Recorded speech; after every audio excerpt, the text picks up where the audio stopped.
super warm in here.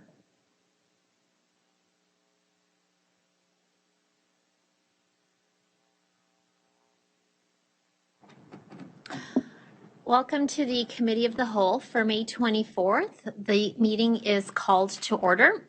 In the boardroom, we have trustees Joanna, Carol Kelly, Donna, Shani, Jean, and Amy.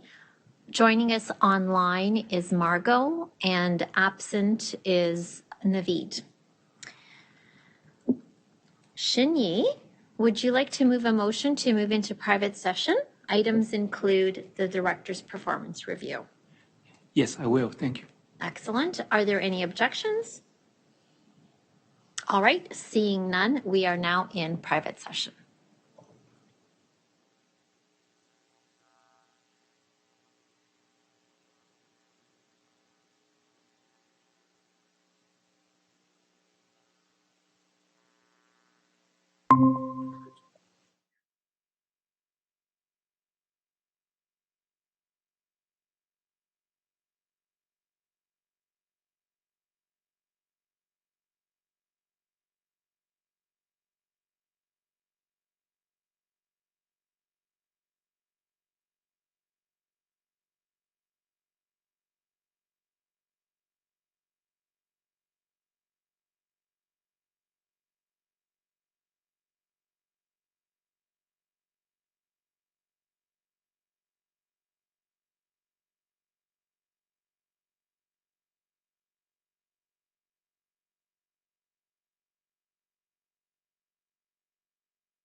Welcome back to Committee of the Whole for May 24th.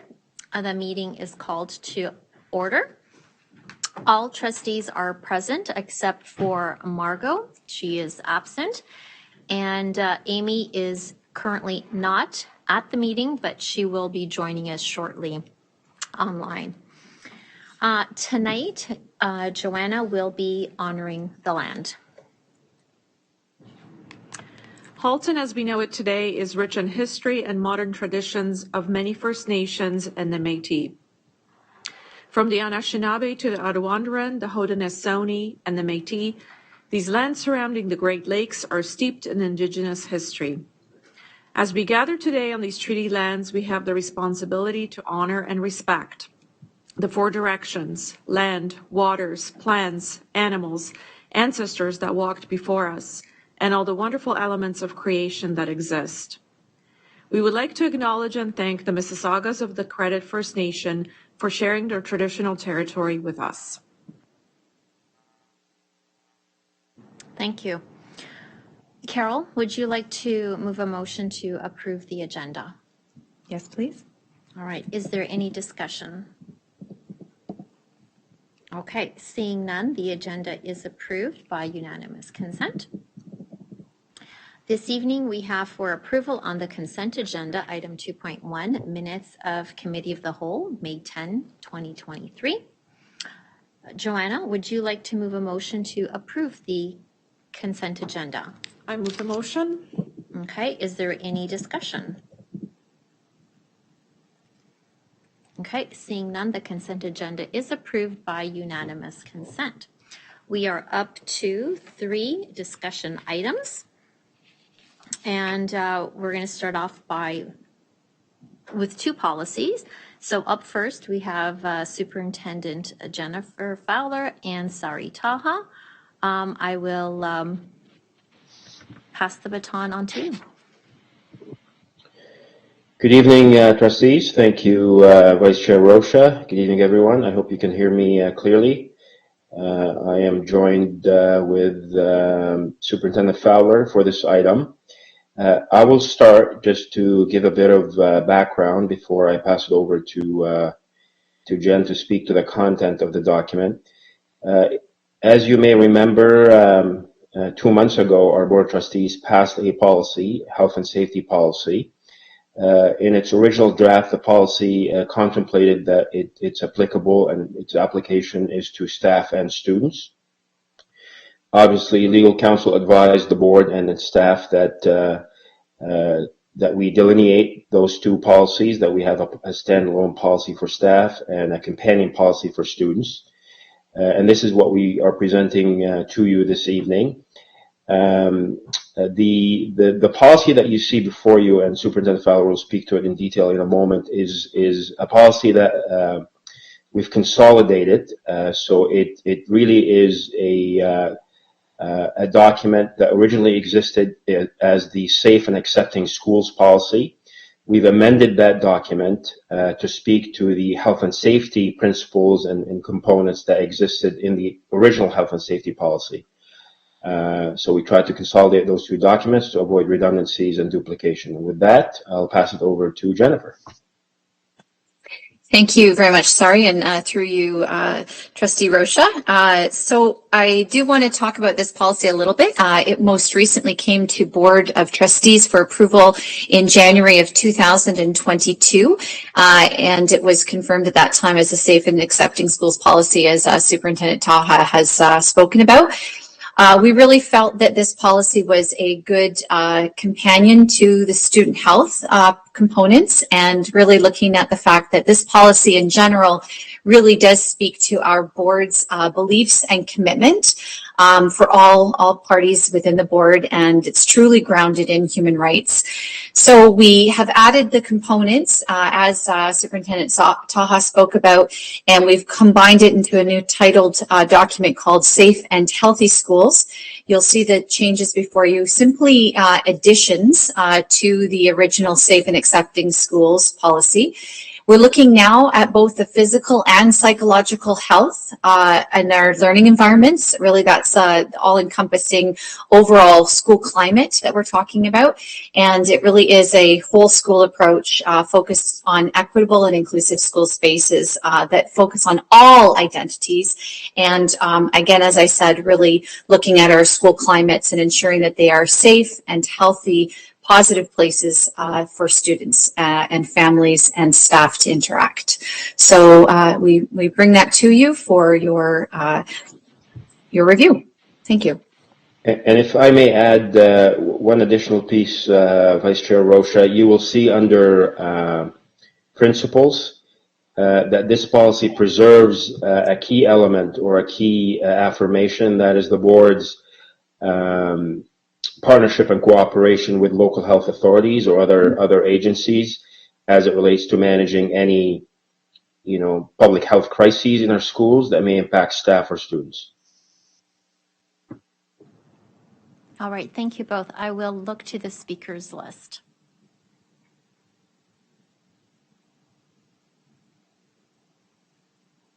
Okay, I'm the only one on the speakers list, so I will start off. So thank you both for this report. I truly appreciate you capturing the psychological health of students in this policy, and I also appreciate you amending an existing policy to accommodate that request instead of creating a separate policy. I did have a couple of questions, and that was when I first started reading it, I was into the second paragraph under purpose, and it refers to inclusive environments for all students, staff, and members of the school community. So when I read this, I was under the impression that it was for everyone. And then as I kept reading through it, I realized, oh no, this is for students. And then when I finally got to principals, I realized this policy applies to all students. It's the last bullet point there. So if we look at paragraph 2, my question for both of you is, do we need to include references to staff and members of the school community in this policy that is for students? Or can that be edited?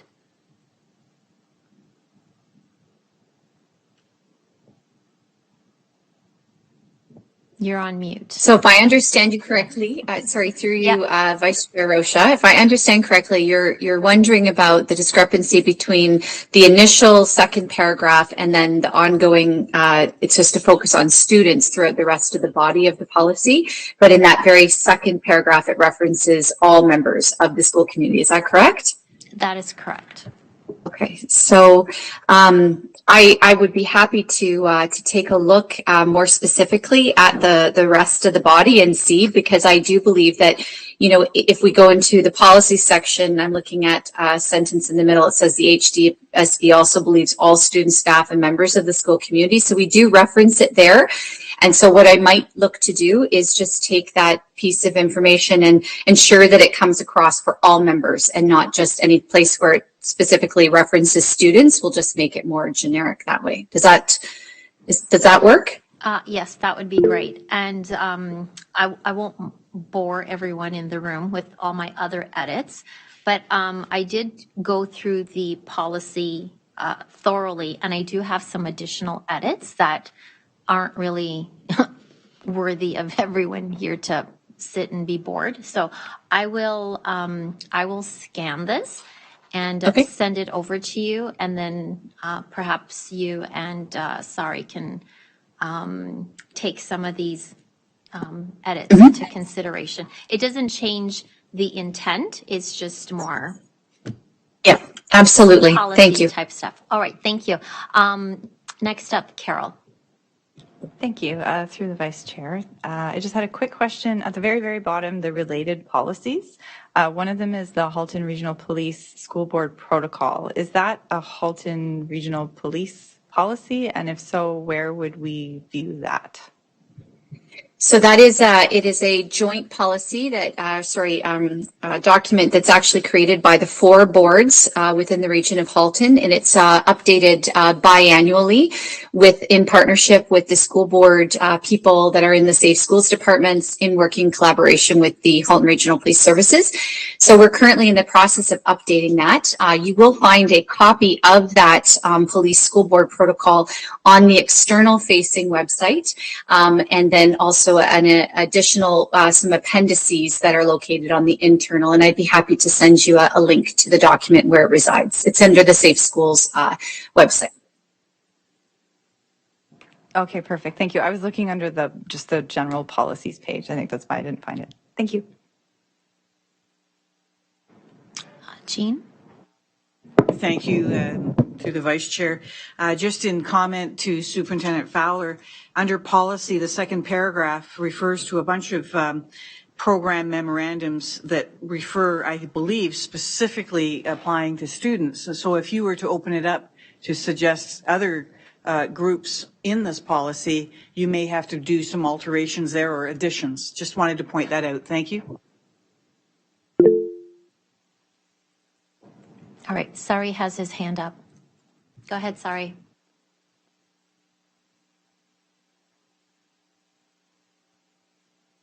Are you on mute, Sari?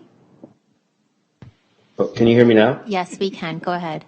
Sorry about that. A question for you, Vice Chair Rocha. I understood your comment or your question to Superintendent Fowler as seeking to make sure that the policy references explicitly students only.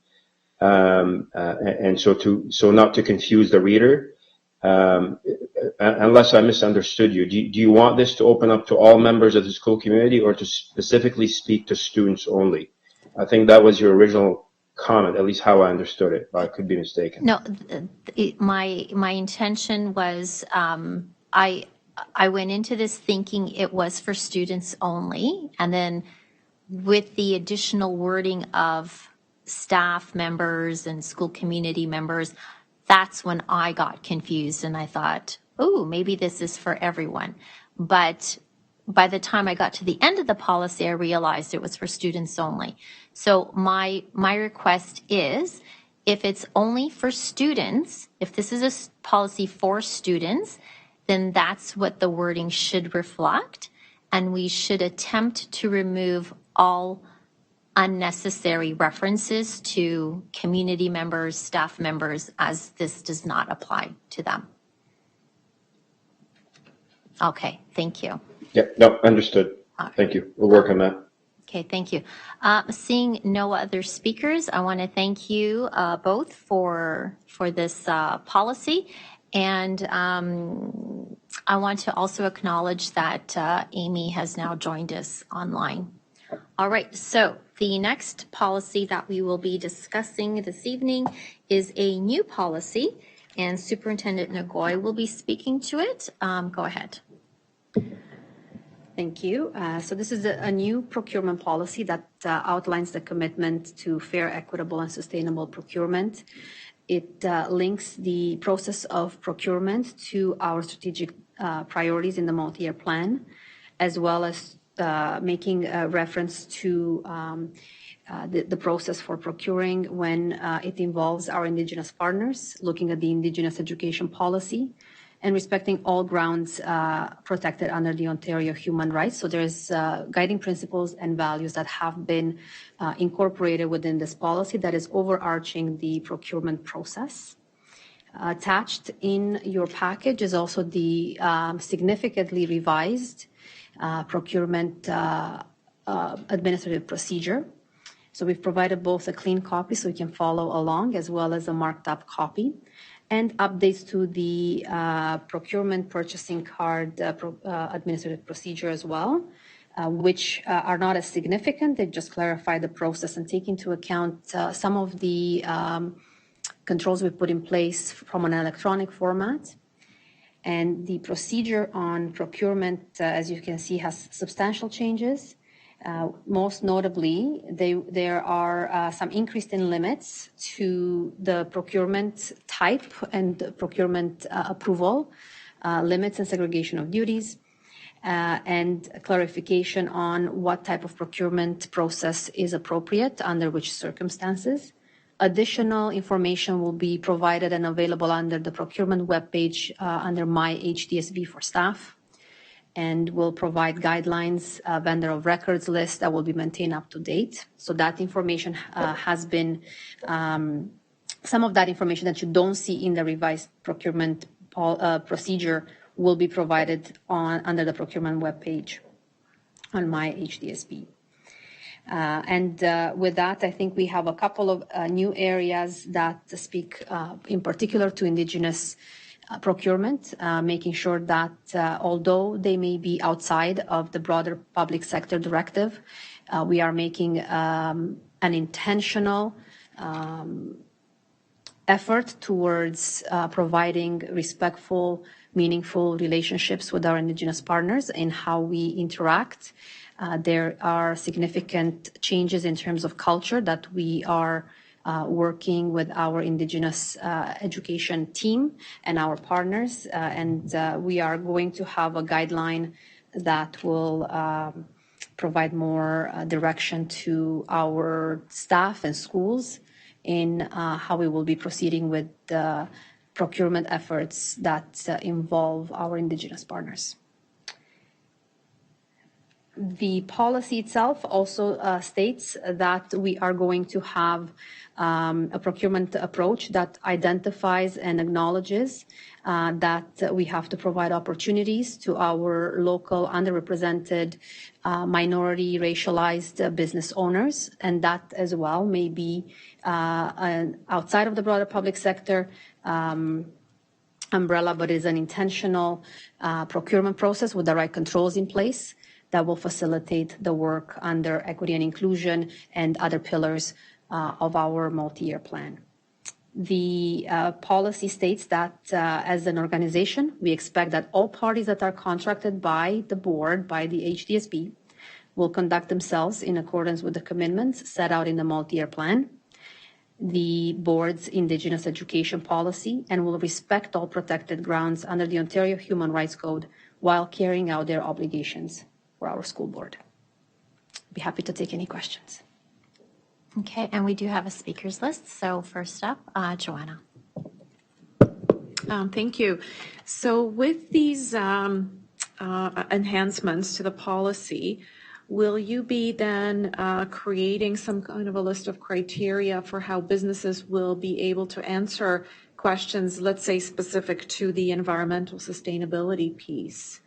And will those take into account, changes in practices? For instance, a business, I recall in the past, to qualify for a contract, a business would have to have certain amount of stock available on the shelf, let's say.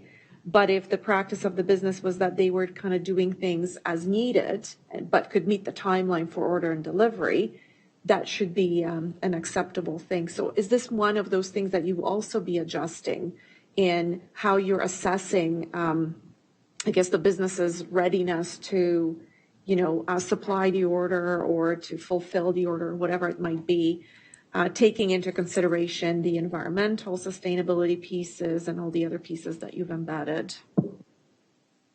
So with respect to the environmental requirements, they will be embedded, and they are currently as well. We're just going to improve on them and continue to improve the requirements under the request for proposal, tendering documents, and the request for information that we may have with various vendors. So they are going to also be part, and they are in some circumstances as well, part of the evaluation criteria. So everything will be available when an opportunity is posted. In terms of inventory available, et cetera, it will depend on the size of the contract, and it will depend on the amount that we would be looking at. So when we're looking at some of the smaller local businesses, we know that through example, for program services and library services, we may have really large learning material orders out there that local businesses won't be able to apply for. But intentionally, we'll also carve opportunities for local opportunities for the local community. So they will be separated like that, and we'll have more guidance provided to the departments and those that are in charge of or have purchasing responsibilities within the various departments and schools.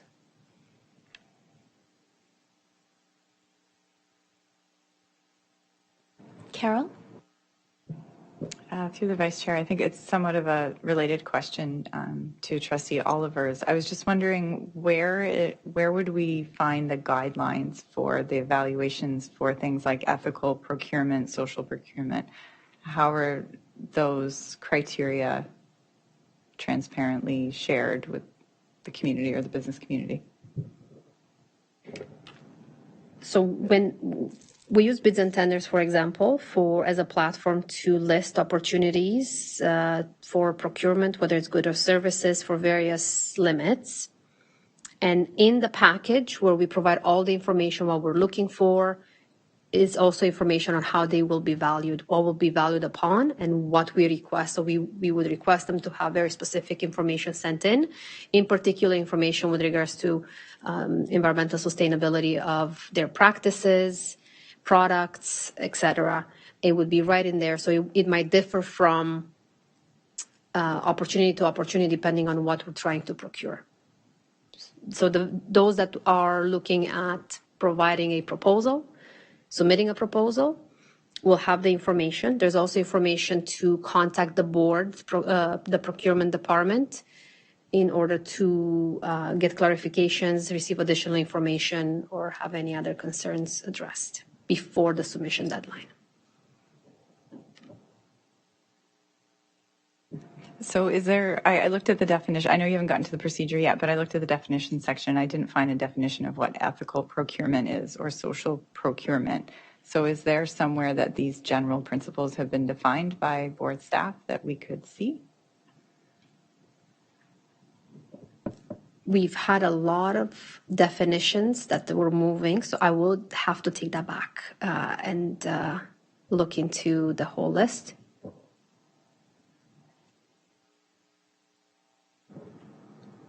All right. I'm the next speaker. Or did you have another? No? Okay. So regarding the policy, under guiding principles, letter A, we talk about to support the values, goals, priorities. So when we're reading this, or when the public is reading this, what are the values, the goals, and the priorities? So they would be listed out under our multi-year strategic plan and the 5 commitment areas and everything that's underneath. So our commitment to equity and inclusion, commitment under the mental health and well-being for staff and students, and some of the criteria that is listed there and so forth. So this ties directly back to the MYP. That first point, yes. Okay, thank you. All right, seeing no further questions, thank you for capturing the next 3 discussion items in this section. And just to remind everyone that the administrative procedures that are listed here will appear at the next board meeting, which will be on June 7th, and they'll appear under the consent agenda. And the 2 policies that are listed here will make their first appearance on June 7th, and then they will be voted on, if we get that far, on June 21st. All right. Okay, so that brings us back to 3.2 on the agenda, which is Superintendent Nagoy and Jay, I'm probably not going to say this right, Chanthavong? All right, okay, yeah, you can correct me later. All right, so we will be discussing the 2023-24 draft budget this evening.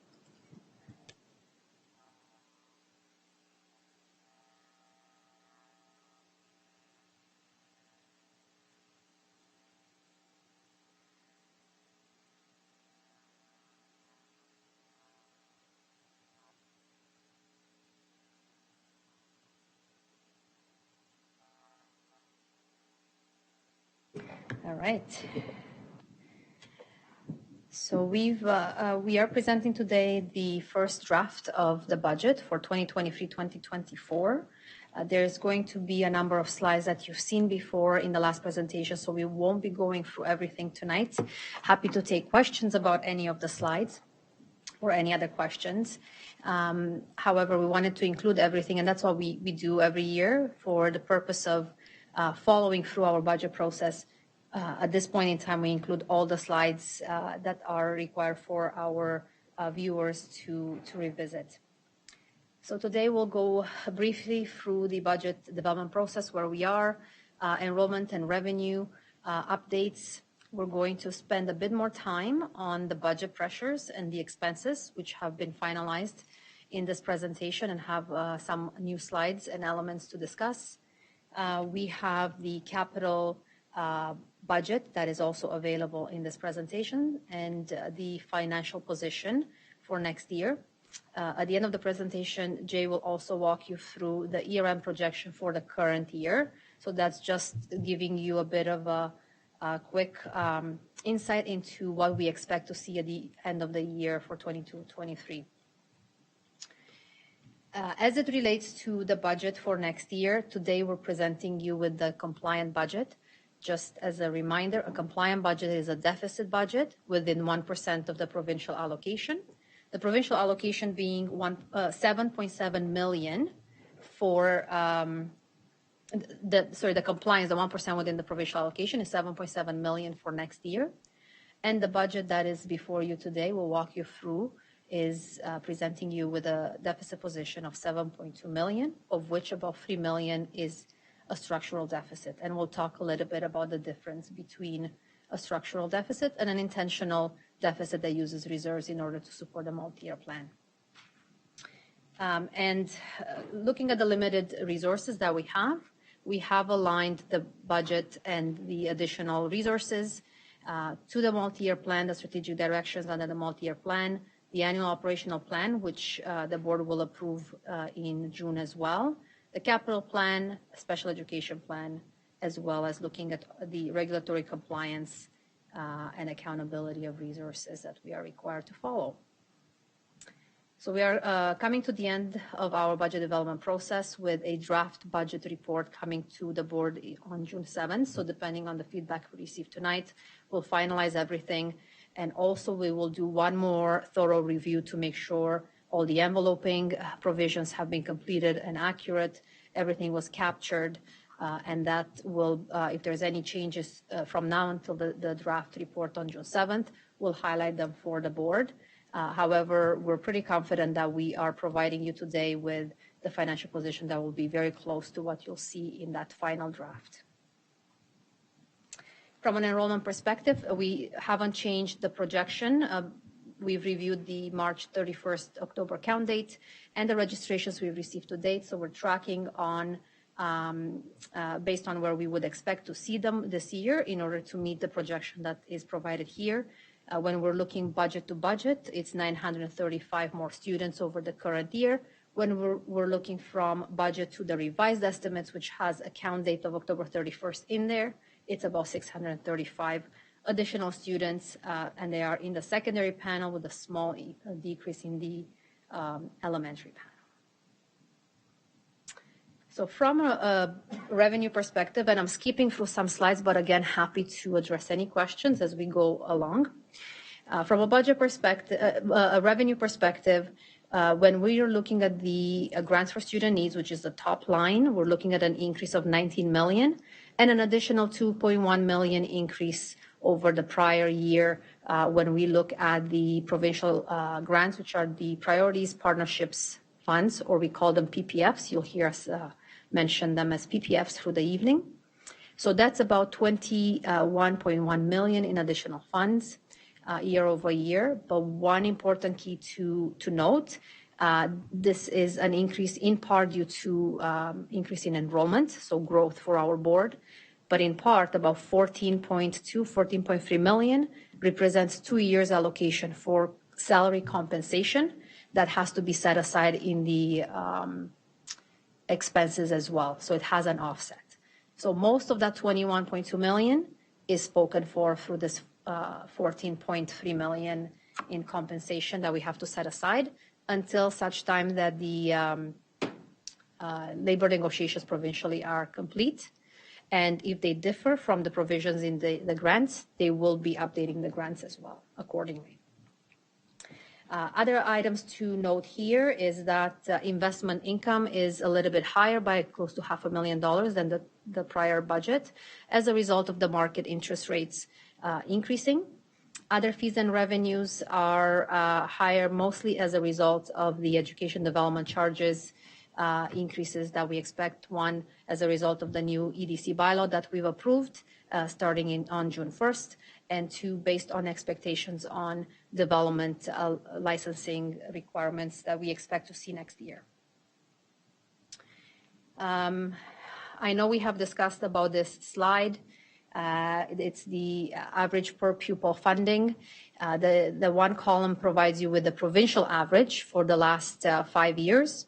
And in the middle, we have the Halton Board per pupil funding, which you can see has been significantly under the provincial average year over year. So we keep maintaining that, $1,300 per student less in funding than the provincial average.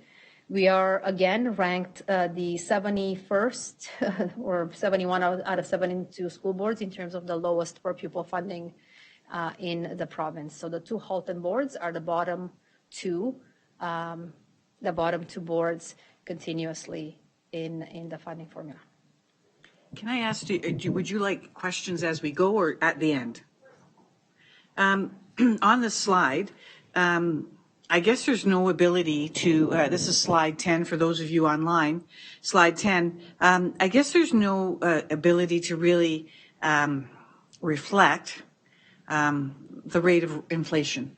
Like, we see the differences in the costs, but every year over year over year, things are more expensive, and the salaries increase and so on and so forth. I don't know how you'd ever figure that out, but it just seems like even though the difference is 1,272 for the projection, it continues right across the province. Everybody's falling further back, but so do we fall even further back. It will be difficult to look at the inflation components because sometimes the growth will include, so for example, in 22-23, it includes the large, COVID investment, for example. Then 22-23 doesn't have the COVID investment, but it includes 2 years worth of proposed salary increases for the prior year and the current year and the next year. And they're just put in as an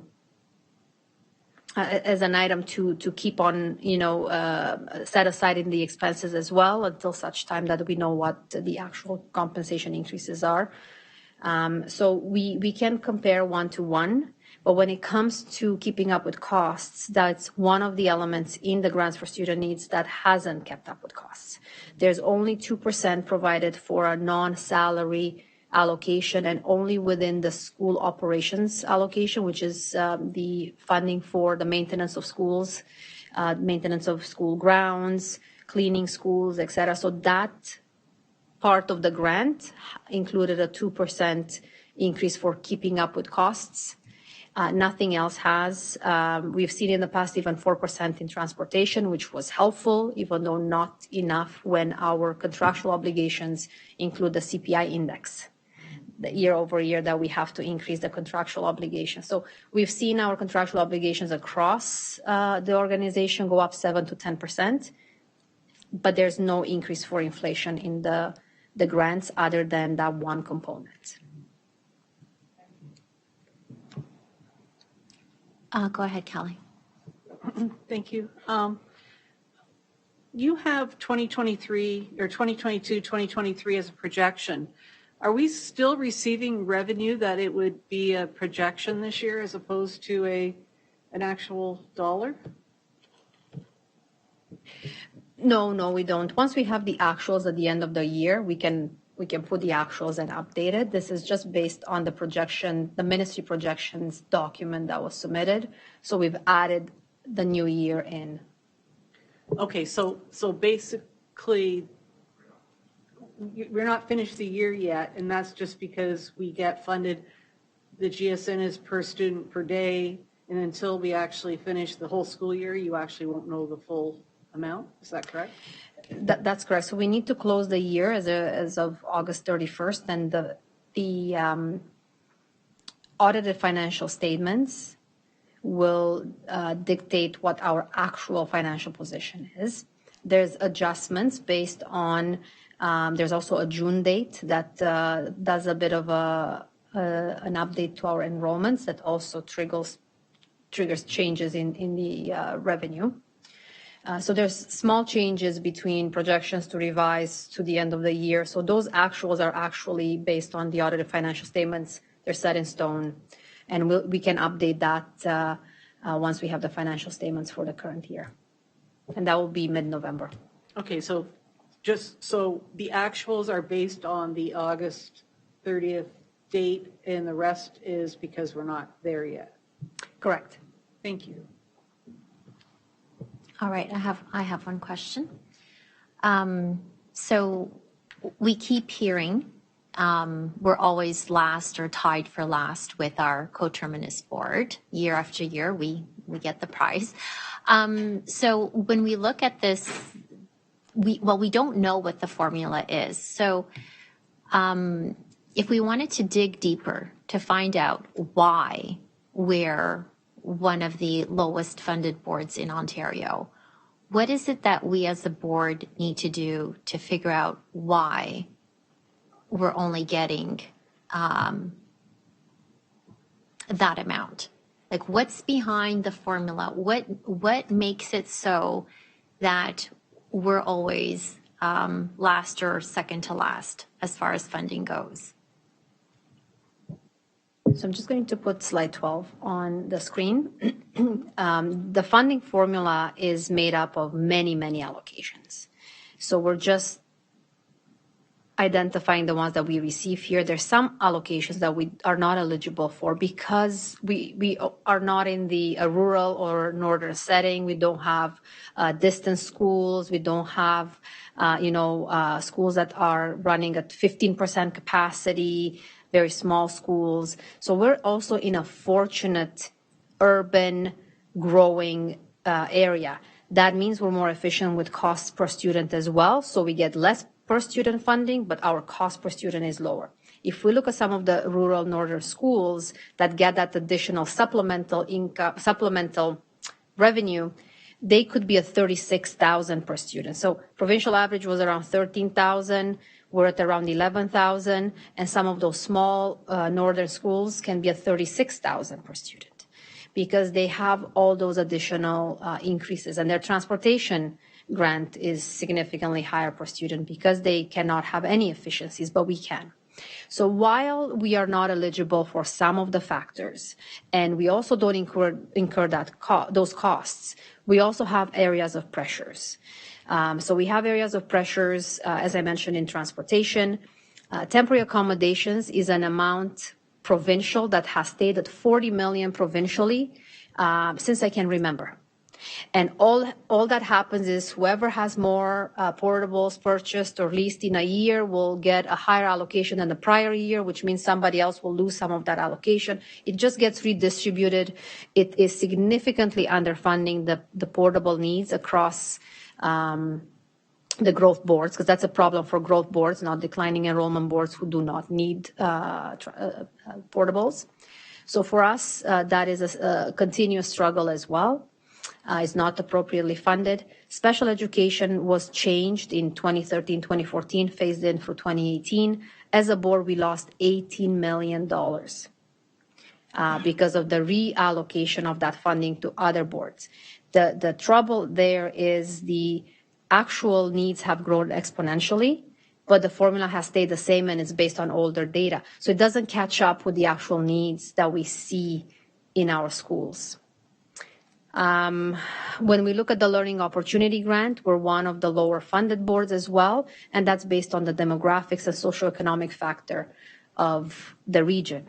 So areas with more single income families, with more newcomers. So something that is more like Toronto, for example, will probably have a lot more on a per pupil amount in learning opportunities because of the census data generates more supports for those students than the families' results for census data in Halton.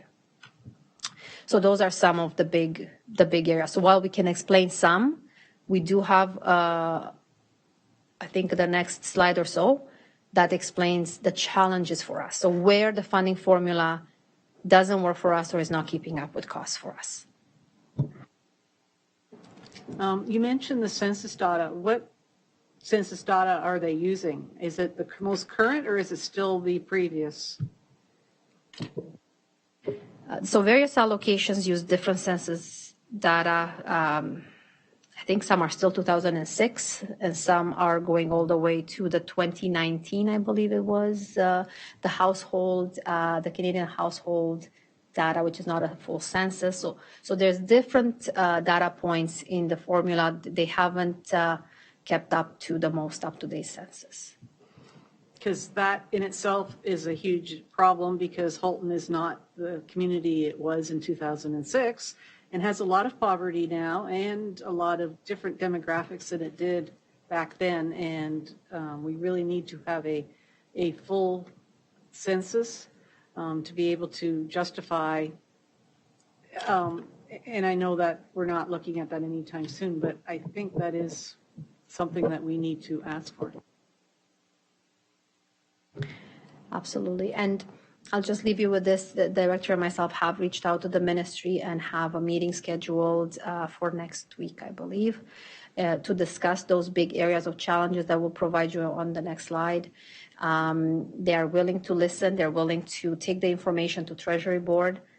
It isn't their decision to make. So beyond that point, the Treasury Board has their own objectives to meet, and I'm not sure that there will be any changes to funding.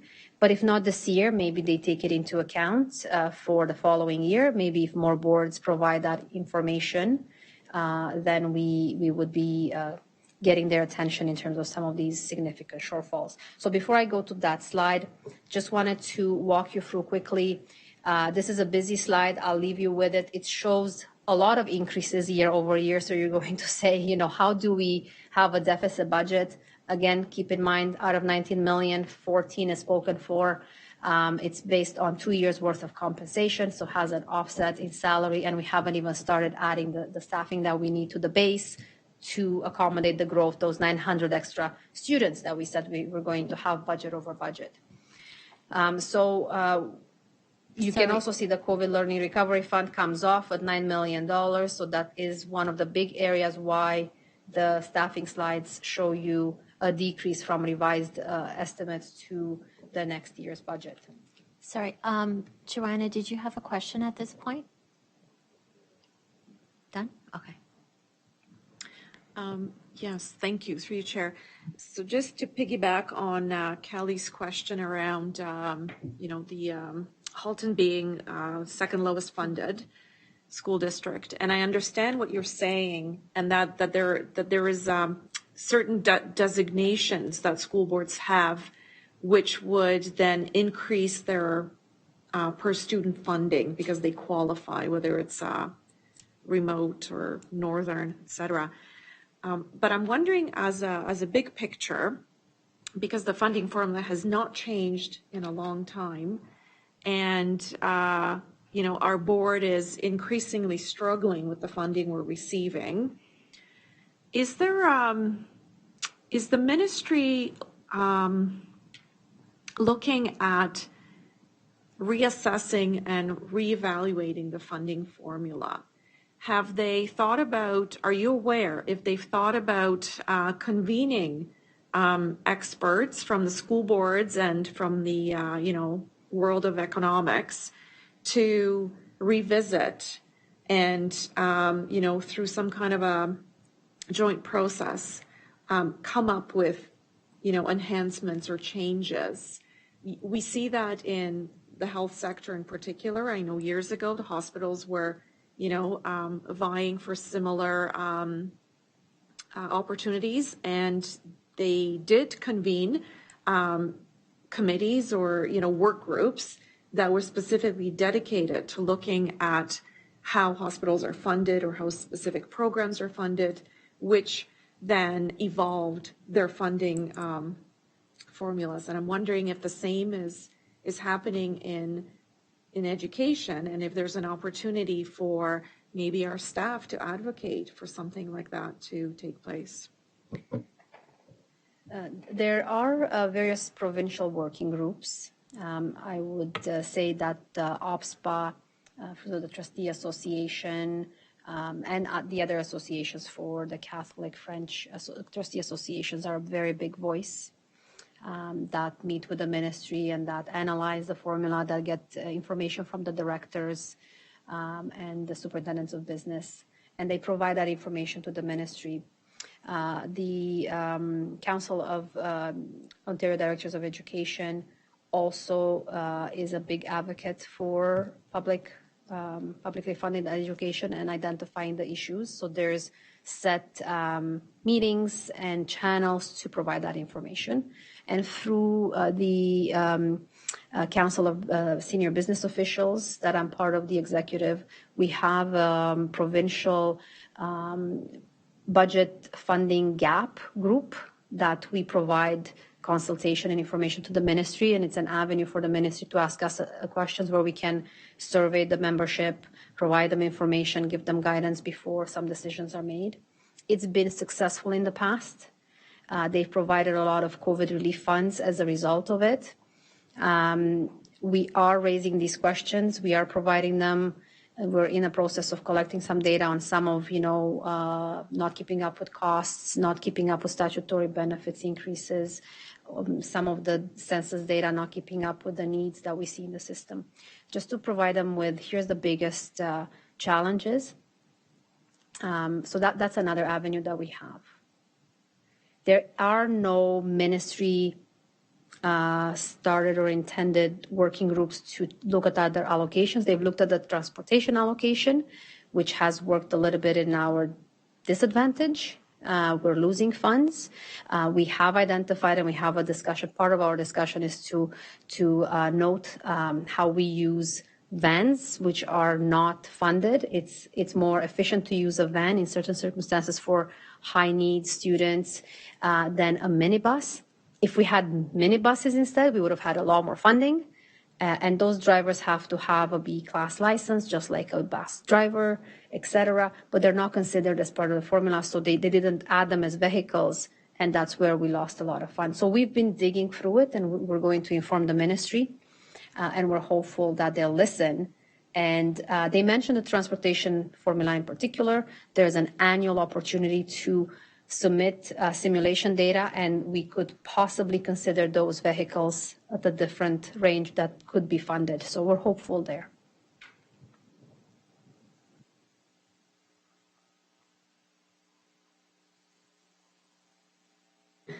Go ahead, Jean. Thank you, Tanya. I just wanted I'm reminded of something, as Kelly has said, that we have a changing demographic in the system, and we've got an increase, I believe, we heard the other week, of ESL students in our system, and so on and so forth.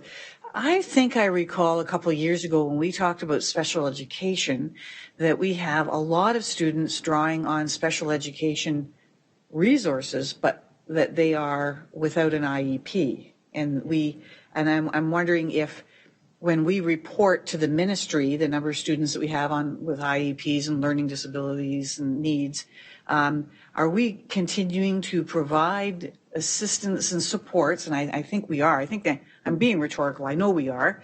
We're providing these reports, but we have this drawdown of resources without them being included in the numbers. And I'm wondering if that's still true today.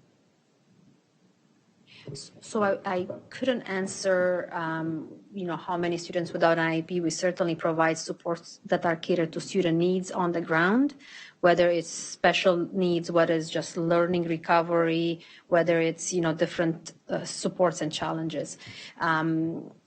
However, that doesn't necessarily, the number of IEPs don't necessarily drive more of our funding. It's only if they, so there's certain incidents reporting and claim based and things like that where we put in the number of students that we support that will increase the funding. The rest is based on a measures of variability statistical model that is so complex I wouldn't be able to explain, but that's what's based on some older data that doesn't reflect the demographic and the needs of our changing region. So I'm not sure if anybody wanted to add to that. Perhaps I could just add that most of our students that we're servicing for special education needs do have IEPs. They may not necessarily have gone through an IPRC process. That might be also something that you're remembering, but typically the services are attached to an IEP. All right, so we said 1 minute per slide, but we do appreciate all the questions because this is your budget and as much as it's our recommendation to you, and we want you to be informed before making a decision. So the budget pressures for next year, we've put them all on one slide. And where there was a cumulative impact, we put it in brackets. I think Kelly mentioned, I think last time.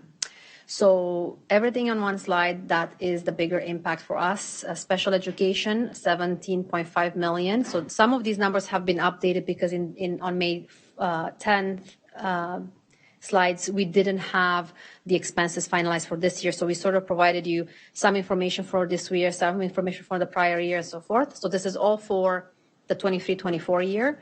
We finished the enveloping, and for special education, we're 17.5 million over the funding allocation.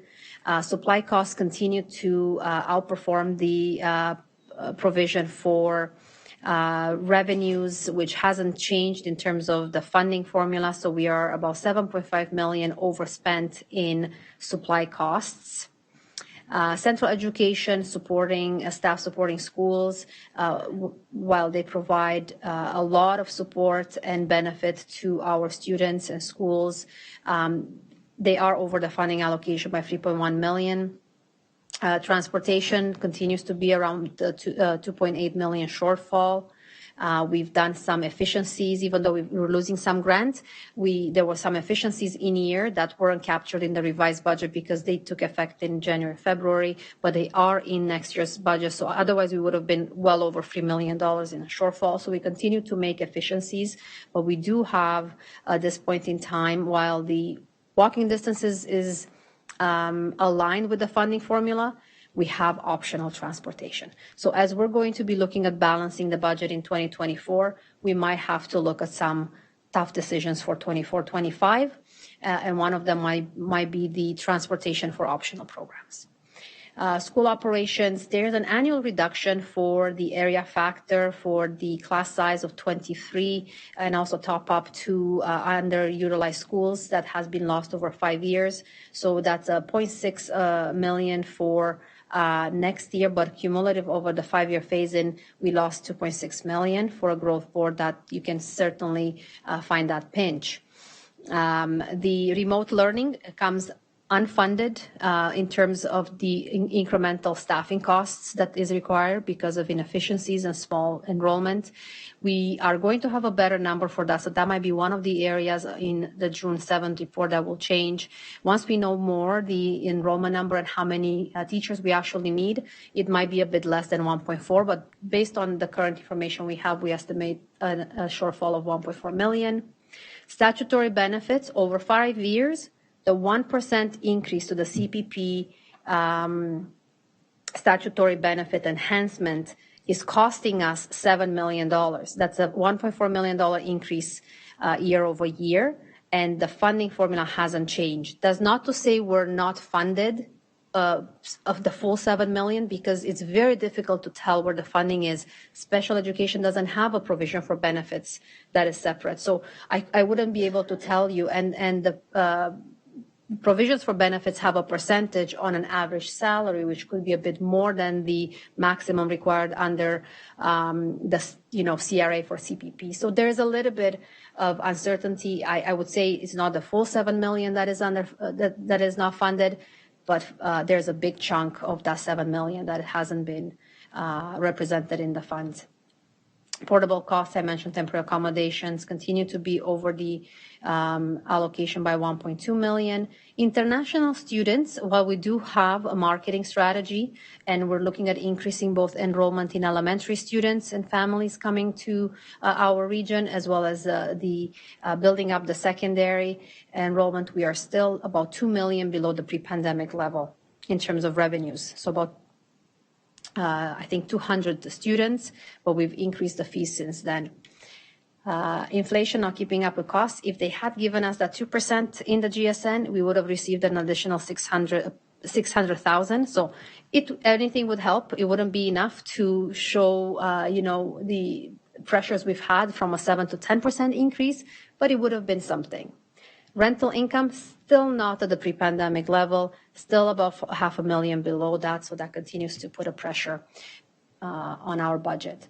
And the reason is those additional non-GSN revenues are helping us balance the budget. So we have all these pressures, but we provide relief by taking from other allocations in the grant, such as the school operations, by far, defer maintenance of schools, the board administration and governance grant, which pays for our salaries and our teams at the corporate functions, have not grown with the growth of the board, and they're just continuing to do more with the same staff. So we spend under that allocation. So the balance of that goes to the bottom line and supports the system. And some other allocations that are the actual spending is under the allocation. They're not enveloped, so not everything is meant to be one for one. We are making on purpose decisions to spend more on special education. So some of them will be under, such as the language grants.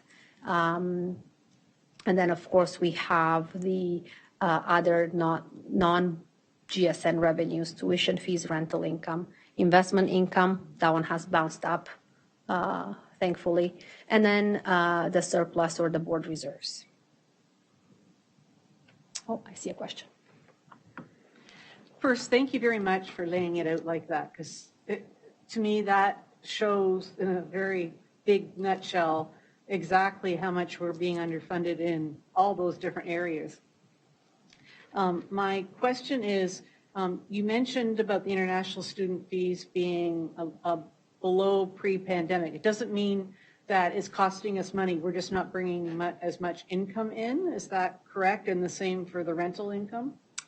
That's correct. So those are areas in the budget that help us balance by having, overspending some of these other program allocations. Right. So if they are below what we usually would expect, right, we don't have any additional funding sources to make up for the lost revenue.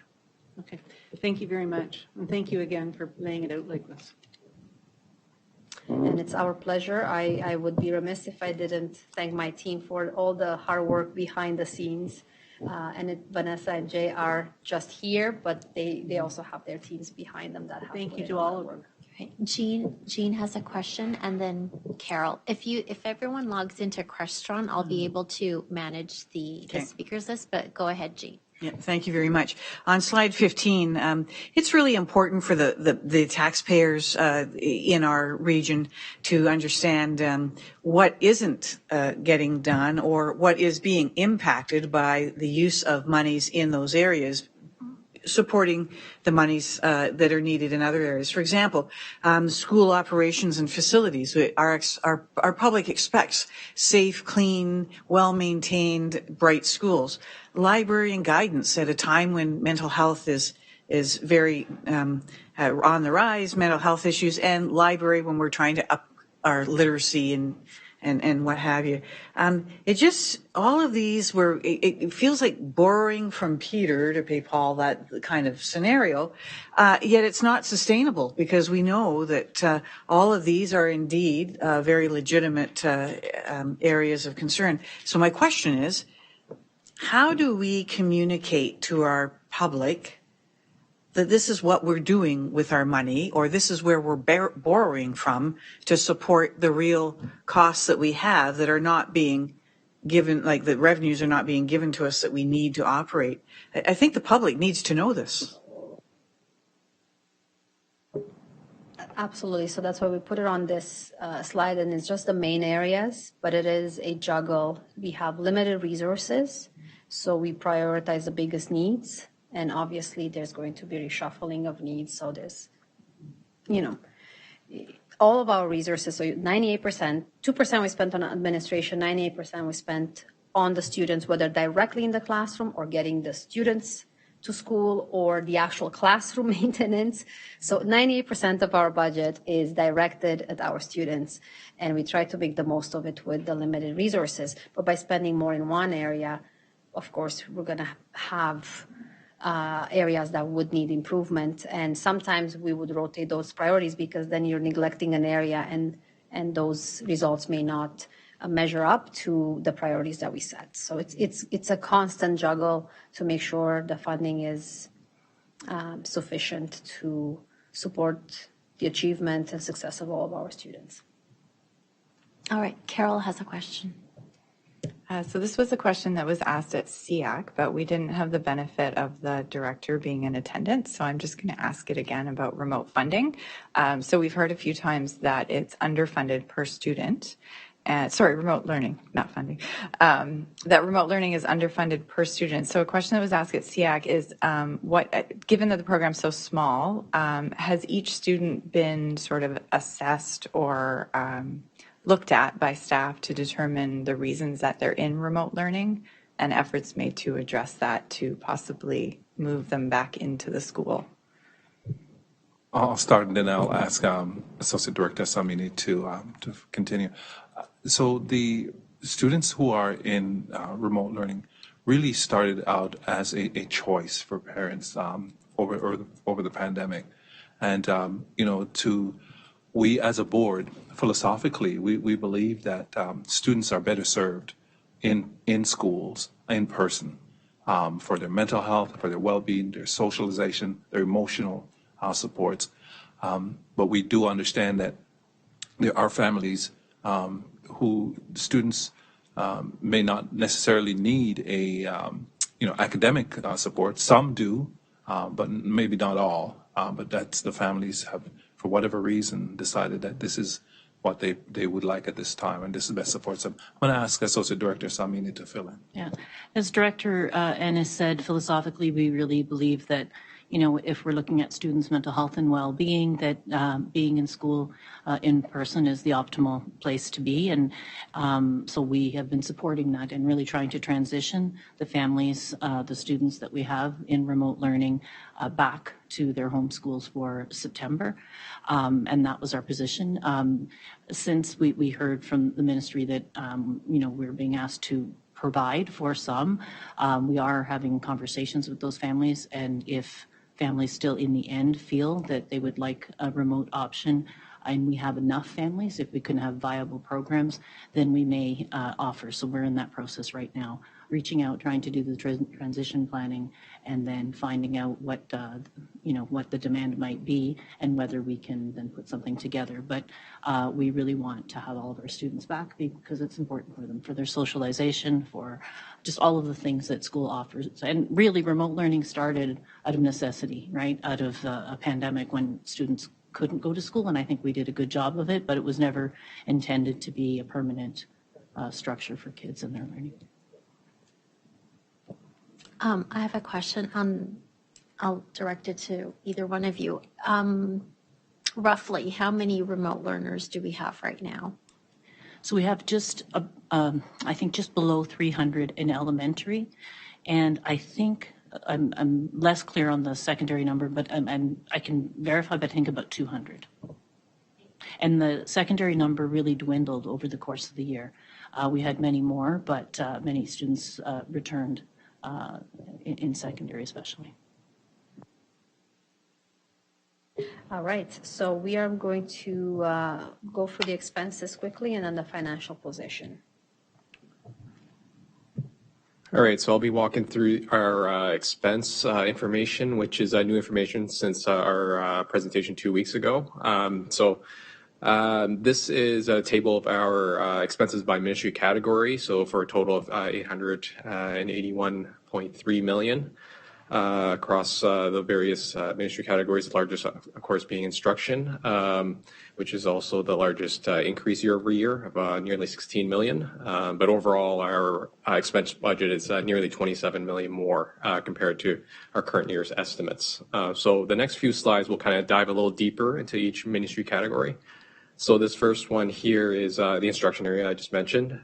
So it's laid out by kind of a staffing group or area or non-staffing groups.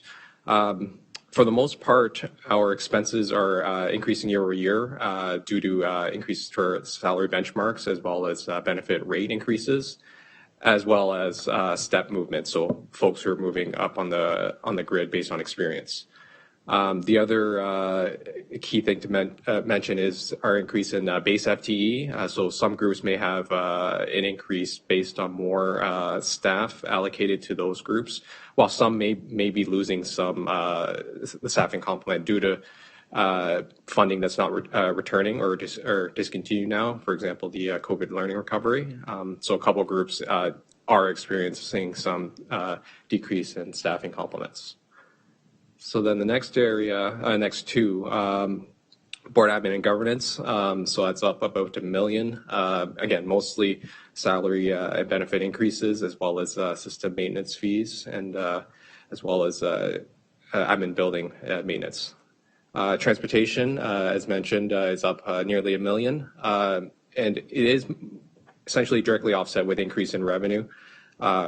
Specifically the transportation grant for fuel escalation and driver retention bonuses. The next slide here touches on the people accommodation budget, so our maintenance of our facilities, as well as capital interest and amortization. So again, kind of the same story. The school operation maintenance line there is up due to salary increases for the QP group mostly, as well as increases to our contractual costs for cleaning and maintenance of schools. And then our capital interest and amortization, as I mentioned, $2 million each. And then the bottom table here is for our kind of other expenses. So school driver funds expected to be about 20 million, kind of back to pre-pandemic levels. And then our priorities and partnership funds is up 3.4, mainly due to the addition of new PPFs for reading intervention and de-streaming supports. So this slide essentially summarizes all kind of the main reasons our salary benefits budget went up by 18.7 million. So the two biggest ones here being the first two lines here for the mandated provision for salary increases over the last 2 years. So that's 1.25% for the teaching groups and $1 per hour for the non-teaching groups. And then the second line here for 8.4 million is the increase, as I mentioned, step increments for those moving up in their grids for experience. And then the next slide here is our non-salary side of things. So 8.1 million increase kind of laid out here. I mentioned on some of them already, the large ones being the PPF increase, capital interest, amortization, so forth. So then the next handful of slides will be our FTE summary by group. So our grand total here, as you can see, it's comparing our estimates budget versus our prior year or current year's estimates budgets and revised budget. So you can see here that estimates were up 7 FTEs, while compared to revised, we're down 54. And you'll see that in the next few slides that a lot of it is temporary staff that was funded for 1 year only that we are reducing, while we're increasing our base staff, as you see in the grand total lines here and on the next two slides. So then the next few slides kind of just, they were included 2 weeks ago in our presentation, just outlining the support for student fund positions we're able to retain. And then this slide shows the positions we're able to add with new funding. And then the third one here is what we're losing due to discontinuing funding for COVID learning recovery and tutoring. So I think I'm passing it along to Roxana to go over the next few. All right, so just quickly going back to this slide, these are our additions. Most of them, about 50 positions here, are one-time through the focus on reading, math, and the streaming PPFs that were provided. So it's a one-time commitment. We're not sure if it's going to continue year over year. However, we are able to continue to have 50 resources to work with our schools and work on learning recovery and the streaming. So that really fits nicely within our learning and achievement pillar. So then when we're looking at the little bit of funds that we do have available to add from reserves to support a multi-year plan, we listened to what we heard from the trustees, what we've heard from the SEAC and the stakeholder groups through the budget survey. So we wanted to make sure we cover as many of the pillars and voices with the limited resources that we have this year, keeping in mind we're losing a lot of funding from the COVID recovery funds, which we knew were temporary, but nonetheless a big hit to a growing system. So 54 positions less than the revised budget, but we have 600 more students next year.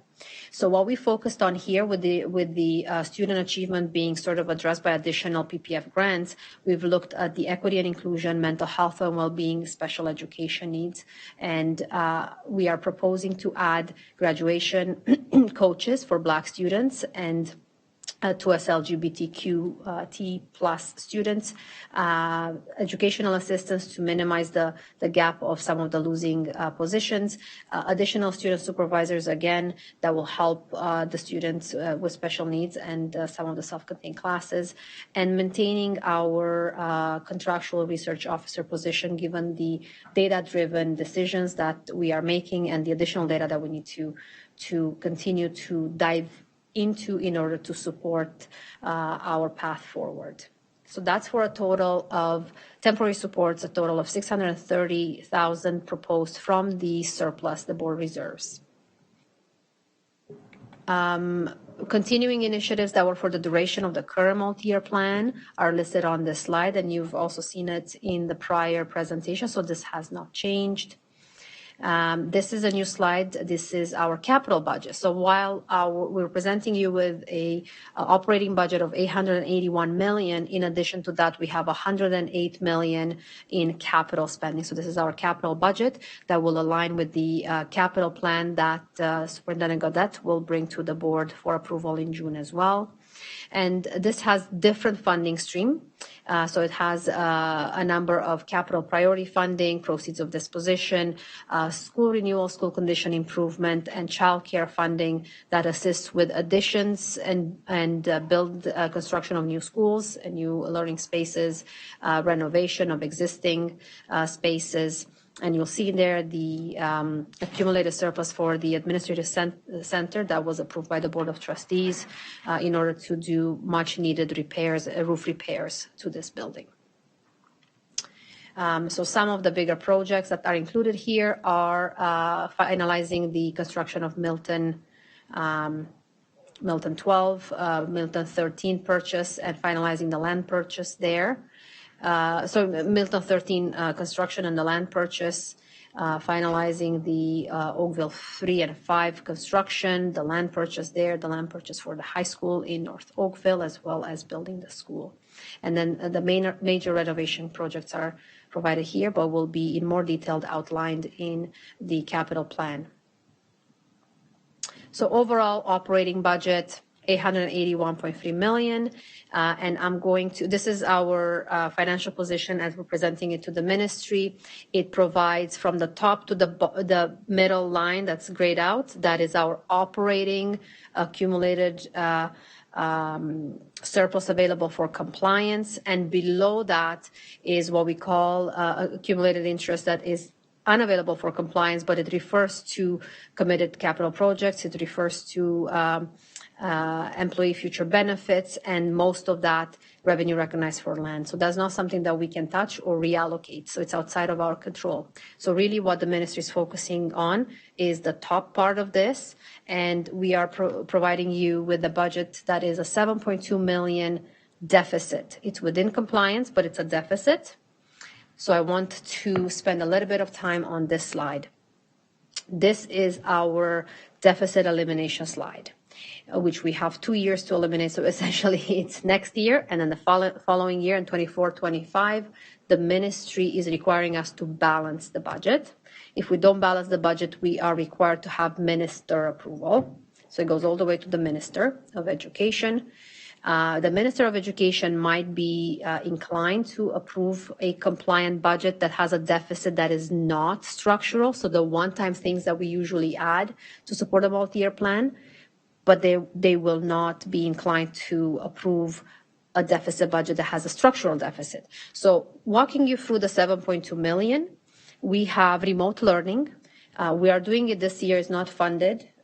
We are putting it as not a structural deficit, but as a one-time request from the ministry. We don't know where it's going to go, but if it does continue, we would hope it would be funded, or we wouldn't be able to continue. Tuition fees, due to the marketing strategies that we are employing, we're expecting that it will continue to improve. So we're hoping to gain $1 million in 24-25. So temporary loss in some of that funding. Temporary staff that we've presented you today that we are proposing that the board approve are one-time in nature and will come off the following year. The provision for contingency, we have reduced the provision for contingency in this budget to $500,000 for a size of our board. It's not a sufficient contingent. I would like to have $1 million, but given all the priorities that we have, we've brought it down to $500,000. Additional multi-year plan and one-time system upgrades are listed there. And then we have $3.2 million of a structural deficit. So as a senior team, we've looked at the budget. We've done a lot of savings where we could that do not impact the students. But we felt that with the reduction of 54 positions in a growing board, that if we made additional reductions in this year in order to eliminate the structural deficit this year, it would have a huge impact on student learning and just that post-pandemic impact that we've seen. So the senior team is recommending to trustees for 1 year to continue to have this budget forward, that even though it has, for the first time, as I remember from my predecessor as well, a structural deficit, in order to minimize the impact on our strategic priorities and on the system. And then next year, throughout the year, we're going to look at additional reviews of our programs and staffing and non-staffing savings in order to reduce or eliminate, I should say, the structural deficit by 24-25. So that was the thought process in putting forward. As you'll recall, we do have a healthy accumulated surplus that Jay will remind me is around 70. Yeah, approximately $70 million. So we, as a board, we certainly can draw this down. And in here, it actually shows you it's being drawn down from the unappropriated, which we keep for a rainy day at the top, and then from the student achievement line for the rest of the items. Most of the rest of the items. We also had set aside funds for the corporate system upgrades that we're required to do. So we would like to hear feedback, direction from trustees before you see the draft budget report. With the fact that the statutory benefits are not funded, the inflation impact is not funded. I mean, those alone could eliminate the deficit that we have, the structural deficit that we have. We are also hoping through lobbying that maybe they will be providing that funding next year. So that was another reason why we didn't want to make those changes this year. But in 24-25, unless the funding changes, we're going to have to implement in a priority listing some additional reductions. Happy to take any questions before we give you a quick synopsis for where we think we're going to end the current year. Okay, I'm looking to the speakers list if anyone wants to jump on. Okay, go ahead, Joanna. Thank you, and I apologize. Finance is not my forte. I just want to clarify some terminology. So boards are allowed to submit a budget within 1% compliance. So we are estimating a deficit of about that. So we would be submitting a budget within 1% compliance. Use terminology in your deficit, and which is 5.3 million. And then there is the structural deficit of 3.25. Can you just explain to me what, very high level, easy terms, what that is? Absolutely. So our compliance allocation in any given year can be 1% of the provincial allocation or funding, which for our board for 23-24 can be as much as 7.7 million. So we are below that. So we are proposing an in-year deficit of 7.2 million. That's our total budget. So expenses exceed revenue by 7.2 million. That's our financial position or in-year deficit for next year. That 7.2 million, this slide shows you what it's made up of. Why do we have this? So the items all the way above that 3.2 million, all of those items are one-time in nature and very easily just don't do it next year. And we expect the tuition fees to increase revenue, so that will, take that pressure off. The 3.2 million is part of our annual deficit of 7.2 million. That is the balance. That is a structural deficit. A structural deficit is permanent expectations, permanent expenses in year. So we'll have to make changes to the permanent base staffing complement and operating budgets, non-staffing operating budgets where we can to find efficiencies and savings for that 3.2 million. And that has to come from areas that are not mandated. So for example, class size is a mandated ratio. So we have to meet class size requirements for teachers, for educational, early childhood educators. We have to meet a certain ratio for custodian staff that are cleaning so many square feet based on how big our schools are. Adding a school will add positions. So there's mandated positions, and then there's support positions that provide learning, success, and resources to students and to teachers. So those are not mandated, for example. So we're going to be looking at not mandated staffing and operating budgets where we can achieve efficiencies. One big thing we've added in this year's budget is an enhancement to network security. So that's $800,000 increase. The needs there are only increasing, so year over year we'll have to revisit and continue to maintain and increase that budget. So there's pressures on the system that have to be added in, and we had to make savings where we could in order to make room for as much as we could. So that structural deficit is on permanent expenses, which is 3.2 million out of the 7.2. The rest of the items there are not a concern because they're temporary, one time, 1 year, and can just not continue the following year. Does that clarify? Yes, except the internally appropriated reserve in your deficit of 5.3, how does that relate to the structural deficit and the in-year deficit? So slide 37 is a little bit of a compliance terminology. So it divides our deficit or surplus into available for compliance, which is the first half of that page, and that's think about our operating type of deficit or surplus, which has to be internally appropriated. Internally appropriated means that at the end of every year when we have financial statements, audited financial statements, there's one schedule that the trustees approve which allocate the surplus allocation. And the trustees have approved that so much will go to top up the student achievement, so much is for corporate system, so much is for the corporate facility, so much is for all these other things that we want to spend it on. So those are internally appropriated by the Board of Trustees. And you'll find it in the financial statements report and package that is around the second board meeting in November of every year. It's one of the appendices there.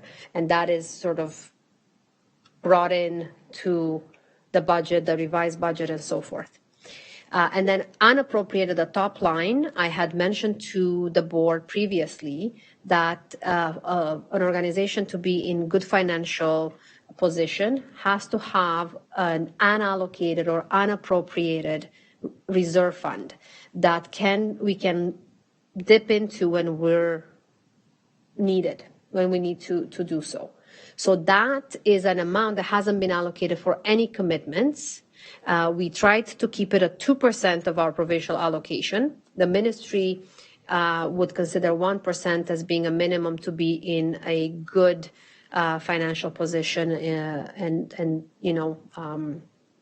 they do a risk assessment on the boards, and we're a low risk assessment from a financial perspective because we have a good reserve, and we have some unallocated or unappropriated. So that's all it is. Trustees have said 2% of our, sort of allocation will stay on an unallocated line, unappropriated. We're going to decide that we're going to spend this on these areas in the appropriated, internally appropriated, and that really, and then there's some committed capital in there, and that's what makes up the 7.2 million. But what you see here is only the in-year change. It's not our accumulated position. The accumulated position is 70 million in total. So that has an opening balance, in-year change, plus minus the in-year change gives you the ending balance. That's the accumulated position. This is just what is changing. What in-year we have expenses exceeding revenues by 7.2 million, which means our accumulated position goes down by 7.2 million as well. Clear as mud.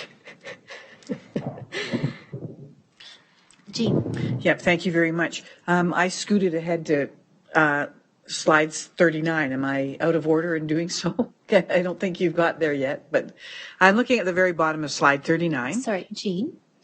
Before we jump to 39, Kelly's also on the list. So if you have a question up until these slides, do you want to jump in? And then, sure. Is that okay, Jean? Okay. Thank you, Jean. So I have a question for slide 23. It says we're decreasing by 2 principal vice principals. And I know we're building new schools and we'll be appointing new principals and all that. So how are we decreasing?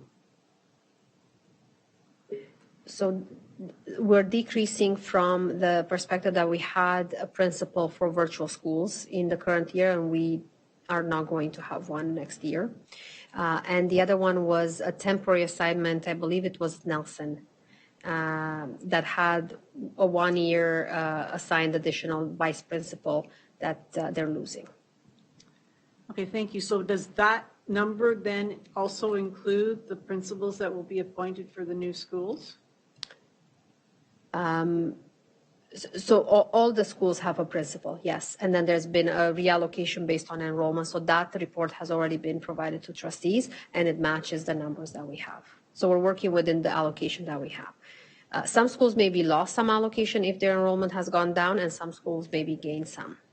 But every school that opens, we do have a delayed school, so I think there's a partial principal, depending on the date. So if the school is delayed, then it gets a principal assigned about 6 months in advance, but that is part of it, yes.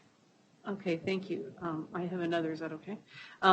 So I'm very happy to see that our number for EAs have gone up, because I know we can never have enough EAs. But sec, I have to get that to the right slide.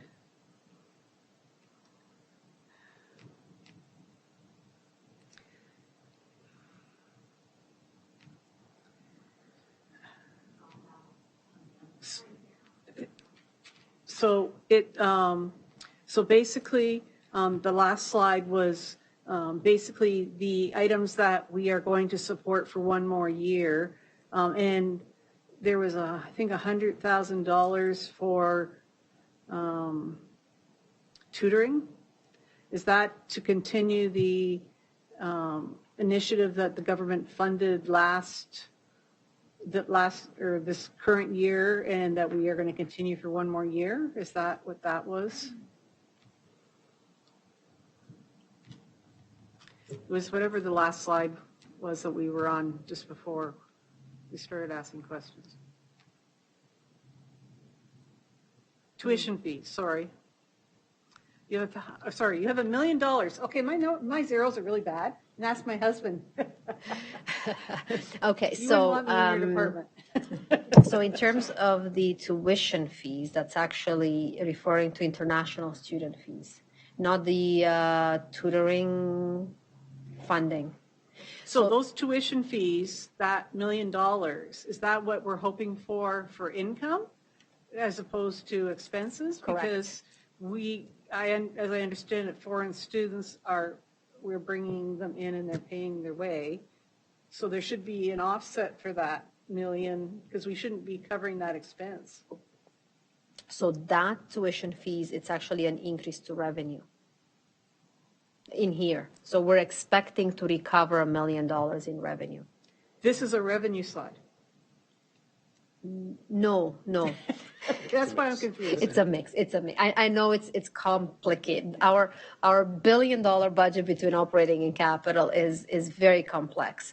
So this slide shows us what we expect, why we have this deficit. One of the reasons is our tuition fees are not at the pre-pandemic level, and we expect to get $1 million more. That $1 million. So when we get 5 students here and there, we put them in classes that are already there. So we don't actually incur one-on-one expenses for them. So we are expecting to net $1 million more in revenue that will help us reduce the deficit. At the same time, the rest of them are expenses. So it's an expense slide with the exception of the tuition fees, where we expect more students. So we expect an enrollment growth in international students that will net us $1 million, which will help us balance the budget.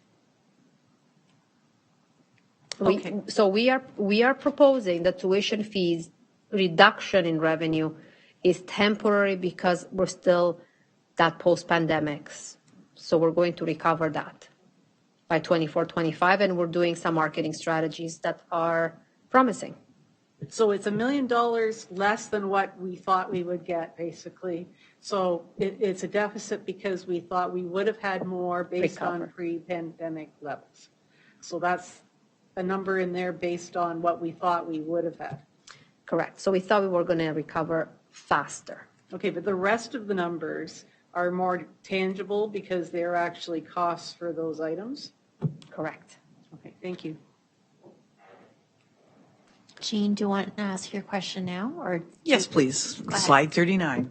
At the very bottom, the main areas of expenses that exceed funding. And I think it was spoken to earlier tonight by Trustee Amos. And that is, when we see this, these are real. Like I'm thinking, some people, like the ministry, may say, well, it just depends on how you choose to use your money. But student transportation is what it is. I mean, we are already one of the most efficient boards when it comes to student transportation.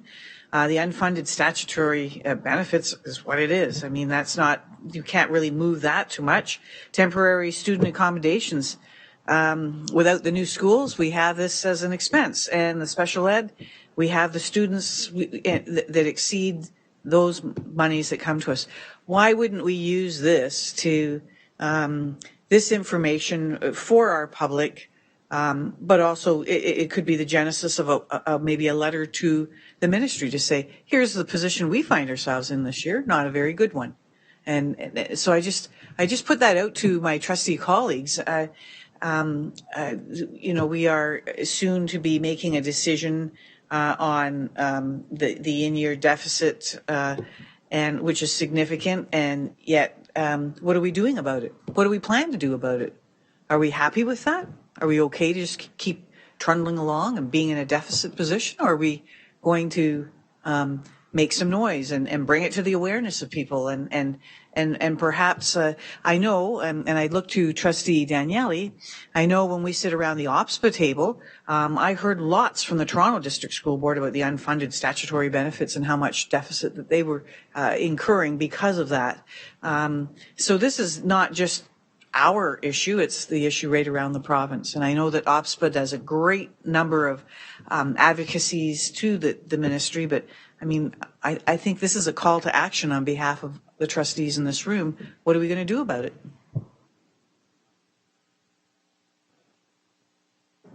Go ahead, Kelly. Thank you. I couldn't put myself back on the thing. So on that same slide, we're currently 2.8 million over funding for student transportation. That is on the new formula. How does that compare to what it would have been if they hadn't changed the formula? Are we losing more money? We are losing about $500,000, I believe, from revised estimates. Yep. So we actually were better off on the 1998 funding formula for transportation than we are on the brand new 2023 funding formula for transportation.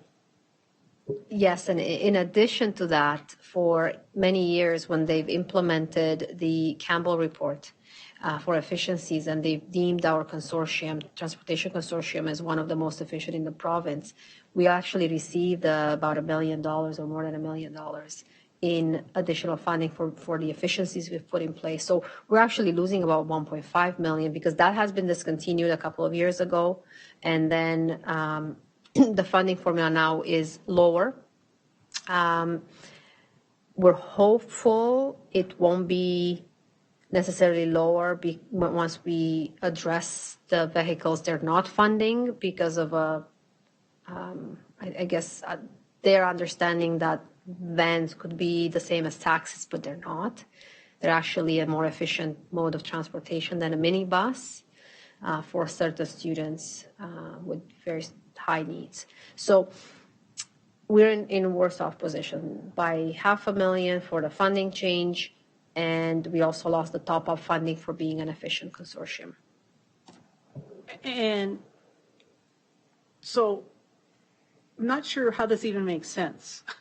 Because I know that when the committee was looking at the new funding, they were looking at the current costs of all things involved with the transportation, and I just don't understand, with current costs being the way they are, how can we go into even more of a deficit? It just, to me, doesn't make any sense. And so I think we need to pull some of these things out, as Trustee Gray said, and maybe we need to make some noise. I'm thinking I might do some tweeting, but we need to do some noise as a board. So do you anticipate that this is going to be the fixed formula for transportation in the future? You do. Yes, and there is an opportunity. The ministry said there's an opportunity for an annual review of the formula. So I find some hope that they will listen to some of the shortfalls in unintended consequences in the formula. And if they apply those, it would be in our benefit. How much more, I can't quite say. Because I know some of the money was supposed to be about driver retention, but we were already doing a really good job at the board. And I know that we already had some really great contracts trying to make sure that we were doing things to incentivize to get drivers. So that really didn't help us out, did it?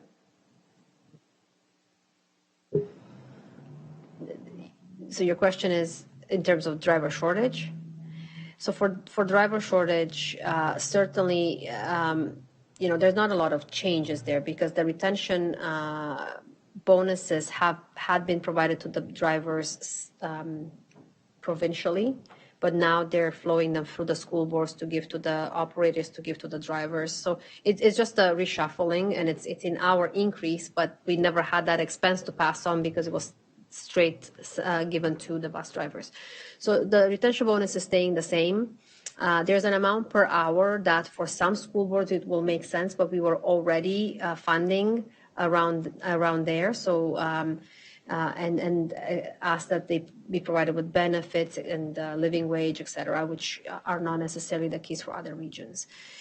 The challenge has been very high retirement rates since the pandemic across not just this sector. The split shift doesn't make it as appealing. So it's only appealing to a certain demographic, and the high inflation and cost of living increases, we find that a lot of times this is not enough of a supplemental income for a family, so they have to find alternative employment. So it's a bigger issue than what we could do in terms of marketing and promotion. And the immigration rates they stalled for a few years. So new workforce coming into some of these positions wasn't being renewed, but the retirements continued to increase. So that has made the problem a lot worse, and it's not just for bus drivers, but before and after care. We have families on wait lists because there's no staff. As well as cafeterias being open for positions that are not full-time have been very difficult to fulfill provincial-wide. So I just want to summarize. So what I just heard is basically we got more money for transportation because we got the money that would normally the government would have given directly as to the bus companies for a driver retention, and we got it now. So it looks like we got more. And they can say they gave us more, but they didn't because it's just being rewritten in a different way. That's correct. Thank you.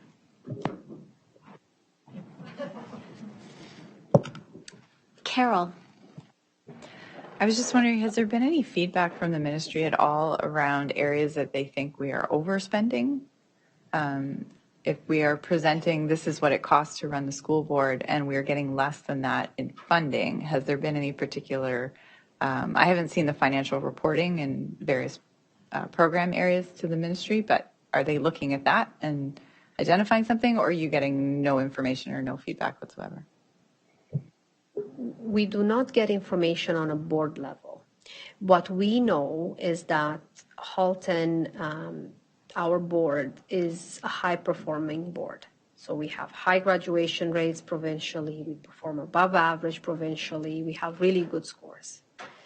And we do that because as a growth board, it afforded us the opportunity to have what the ministry may say, rich programs, in the sense that we have additional supports in the classroom and ensure that support the students, but also the teacher to allow for consistent delivery of curriculum, implementation of changes that are efficient, and so forth. So all of that takes additional resources that are indirectly impacting learning in the classroom that are above and beyond what's funded for, just a formula. Other school boards don't have those in place. So actually what we've said to the ministry is that you're telling us the goal of the Minister of Education is to increase graduation rates and score rates, and you're wondering why some school boards are doing better than others. But you're asking us to cut the very programs and supports that makes us successful. So if we are not able to get funding for something mandatory, such as statutory benefit increases that we have to pay, that are $7 million at the end of the 5 years, which the funding formula hasn't changed, I will have to cut the supports to the classroom that are going to impact the graduation rates in time. And then you're going to ask us, why is the Halton board rates lower than they used to be? Because the funding doesn't allow us to maintain those supports. So yes, we have certain supports in place above and beyond other schools. And we've placed them strategically over the years, and they've been successful.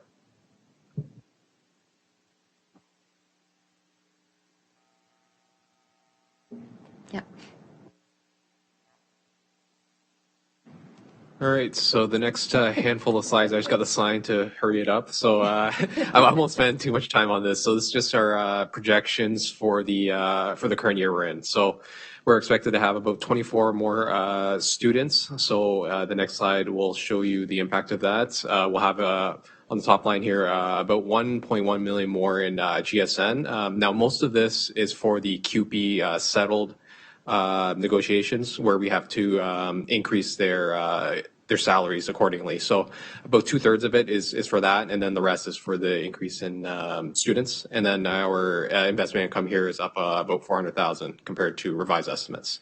So 1.4 more in revenue is what we're expecting for this year. And then the next slide will show you that we're expecting about total 400,000 more in expenses. So if you net the two, we're expecting on the next slide to be in a better deficit position by almost $1 million. So a $6.5 million deficit for compliance is what we're expecting compared to the $7.5 million deficit that we had at revised budget.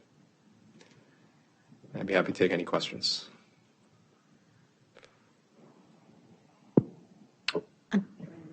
There are, we've reached the end. I don't see anyone's names on the speakers list, so I'll give it another few seconds.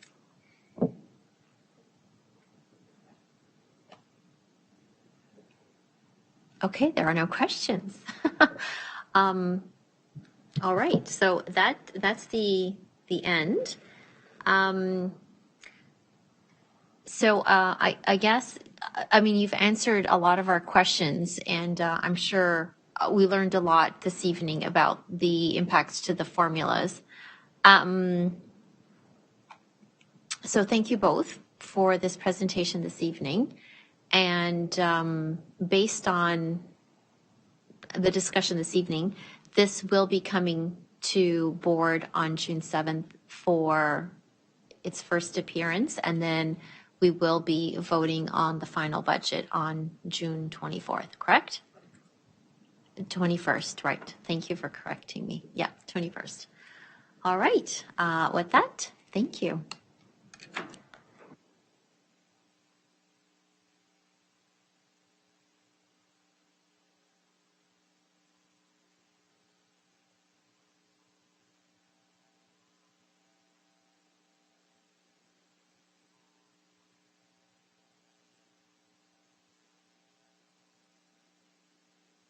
All right, so we are up to, so that ends the discussion portion of our agenda.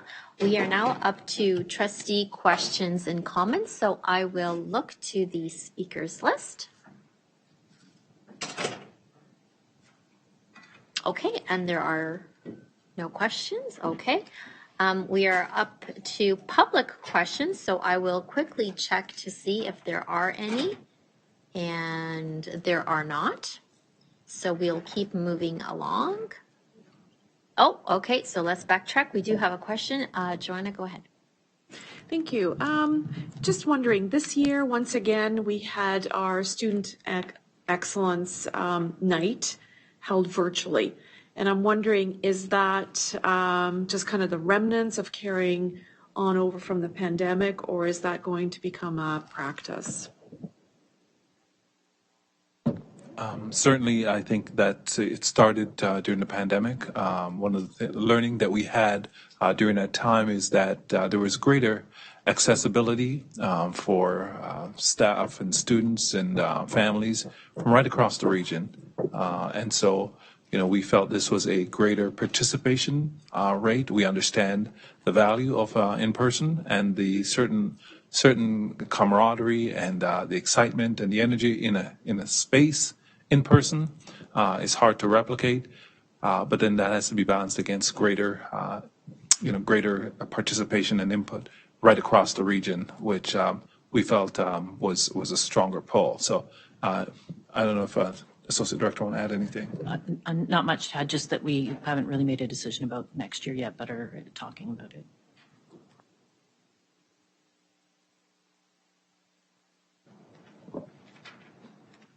All right. I don't have a question, but I have a comment maybe. I heard Jean and I heard Kelly talk about, what can the board do to advocate for fixing the funding formula and whatnot. So maybe the two of you can give some thought as to perhaps creating an ad hoc committee or requesting a motion for the chair to write a letter. So our next board meeting is on June 7th. So if you want to give that some thought, and as a board, we can make a decision on that then. All right, seeing no further questions, the next committee of the whole will be on June 14. The agenda is already full, so any items you would like to see discussed at committee of the whole, you can let me know, and we'll slate them into September, September 13th. So want to say thank you everyone for attending and participating this evening. Our agenda has been exhausted, and I call this meeting adjourned. Thank you.